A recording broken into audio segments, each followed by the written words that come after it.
Alright, the last match with zombies in Pauper. And our hand. No removal, 3 lands, but we have a nice curve. 1 drop, 2 drop, and then 2+1 for turn 3. We draw removal, it's nice. If we draw more creatures, it's nice. So yeah, I'm going to keep this. Carnophage, go!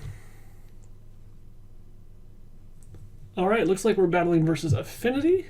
Oh no, Kodotha Jeskai, since they have Lightning Bolt instead of Galvanic Blast. Alright. So they took out our Carnophage in main phase, instead of waiting till our turn and us paying a life. We could have deployed a Shepherd of Rot there, so we wouldn't have to take 2 damage from this Anurid next turn. We could have played Carrion Feeder into the Anurid, but I'd rather start attacking for more. Alright, Vault of Whispers. So this could be red-black or red-white-black version of a Kodotha Jeskai that switches its colors around for, I believe it's called Bleak Coven Vampire, a 5-mana 4/3 that drains for 3 when you enter, when it enters if you have Metalcraft.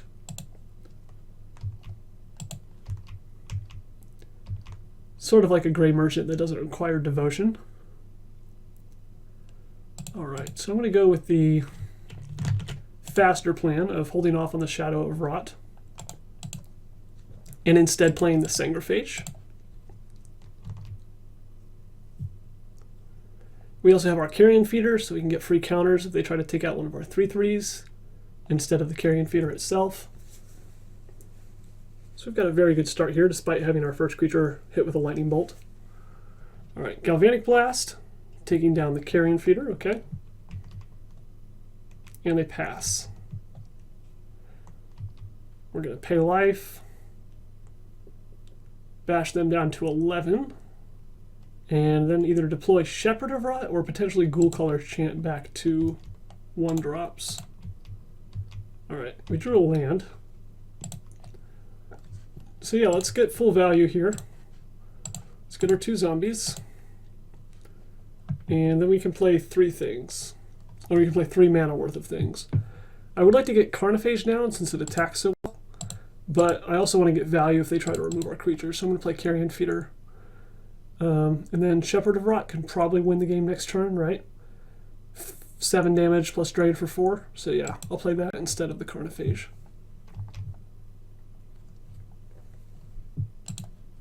And we win. Alright, so our opponent apparently missed a land drop, maybe 2, depending on if they had a land in hand for that turn. And we had a fast start, and that's exactly how we drew it up. So, unfortunately, we don't know exactly what their deck is like. I imagine it's some sort of Kodotha Mardu list splashing for those Bleak Covens instead of Muldrifters, but we shall see. So I see a lot of decks bring in their Choking Sands versus artifact land-based decks or bounce land-based decks. I think that's a little bit too inconsistent. It's nice to try to take them off Metalcraft or hit a bounce land, but I think I'm going to wait on that until I see bounce lands and artifact lands or something like that. I don't think that's enough of a reason. Shrivel could be good if they are playing both the artifacts and the Kodotha Rebirth to make the goblins, but I'm not sure that they actually are playing Kodotha Rebirth. Obviously they have artifacts they could sacrifice, but generally it works best with like Ichor Wellspring. Duress is nice versus removal, Undying Evil is nice versus removal. Sylvok the Lifestaff is nice if we're racing. I don't think we're racing. I think they're more of a control deck. So I think what I'll do here is I will take out a Ghoulcaller's Chant in anticipation of, well, I'll take out 2 of these in anticipation of Relic of Progenitus and maybe Bajuka Bog. And I will take out let's say 2 Guest Verdicts in anticipation of those Kodotha Rebirth tokens potentially. And then I'll bring in my nice little mix of Duress and Undying Evil to combat their removal. And we'll try that for game 2. Alright, our opponent kept their hand. We have double Carrion Feeder. Then we can go turn 2 Anurid, turn 3 Razor, and we have a removal spell. This is pretty good.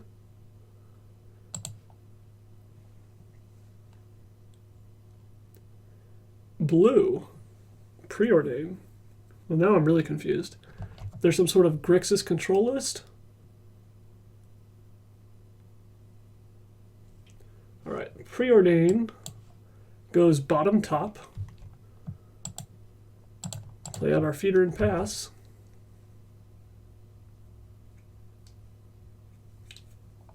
And Lonely Sandbar. And they scryed top and then played a non-black, non-red land. So they must really want double blue for something, maybe? That's kind of confusing. Alright, gonna attack here. Play my 3/3.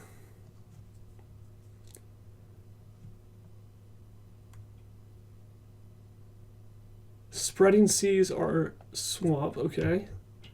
Grixis Spreading Seas. I am more confused all the time. Is it Boiler Oryx picks up a Lonely Sandbar?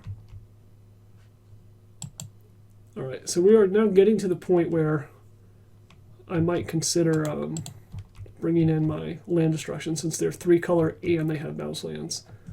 And they have artifact lands that they want to count for stuff. I think here I'll just play Carrion Feeder and hold up in Nameless. I think that's a little bit better than playing Ghoul Raiser for no value.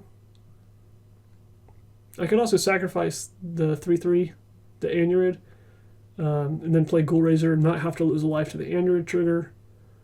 I think it's a little bit too cute, though. I don't want to take my 3/3 off the table.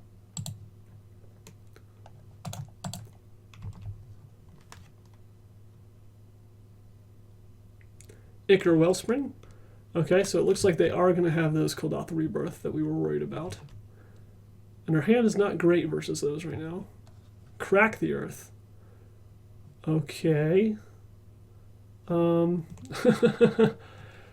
I could get rid of a Carrion Feeder and then bring it back with Ghoul Raiser, or I could just get rid of the swamp that has Spreading Seas on it. I think I'll get rid of Carrion Feeder. They get to draw a card when they sacrifice Wellspring.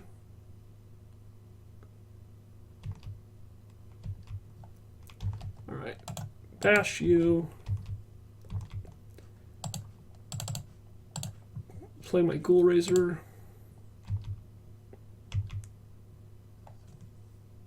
We got them on a 2-turn clock, so they have to start removing stuff or playing some creatures down. This is the kind of deck you could see a Moldritcher from, potentially. Another Wellspring. Do they have another Crack the Earth? I don't actually mind a Crack the Earth here. I can just get rid of a land. Okay. Boom, you got me.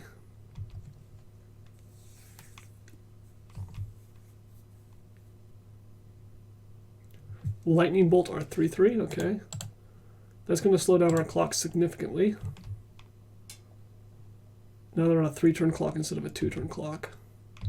They have 6 cards in hand and 5 mana at minimum. Double Carrion Feeder is better against Crack the Earth if I decide I need to start sacrificing creatures. Shepherd of Rot is a lot faster, though, in terms of damage. Shepherd of Rot can actually win the game next turn, even through a Crack the Earth, because I can play a single Carrion Feeder, attack for 4, and drain for 4.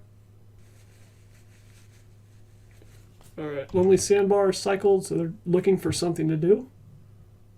They got 7 cards in hand. I'd be surprised if they can't do anything. Star, okay. Crack the Earth again. Definitely sacrificing lands here, since they're under so much pressure. They could come back to bite me if they have like a Arc Lightning or something to wipe out my board state or do some damage there.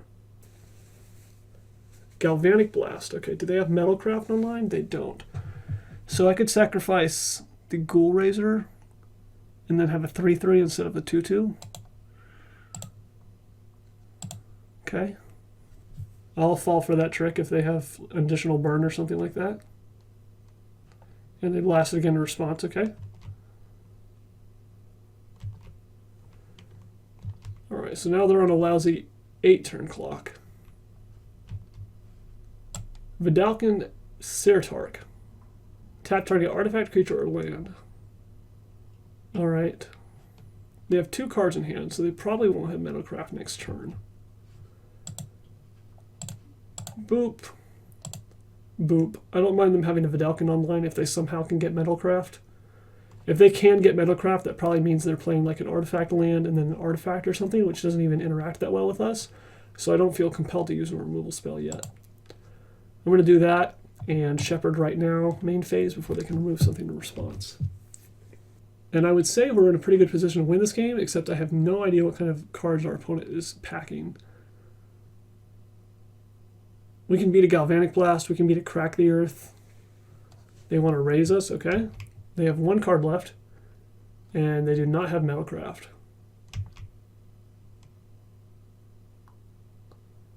I will do this pre-attacks. Do this. They block, I sacrifice the one they block, and then I win. Unless they have a removal spell, which, alright, they conceded. They do not. I'm not really sure exactly how that all ties together and if it's a good deck or not, but it certainly looks fun. Maybe it'll be a deck that we eventually play on playing Pauper one week. Actually, go ahead and let me know in the comments below if that's something that you want to see or if it's a little bit too janky and ridiculous. But back to the main topic, zombies. We actually did really well. We went 3-2, and the 2 matches that we lost were pretty close. We went 1-2 in both of them, and we didn't get shut out of the game or anything. Overall, I think the list is really cool. If you want to know more about the deck, you can read the associated article on our site.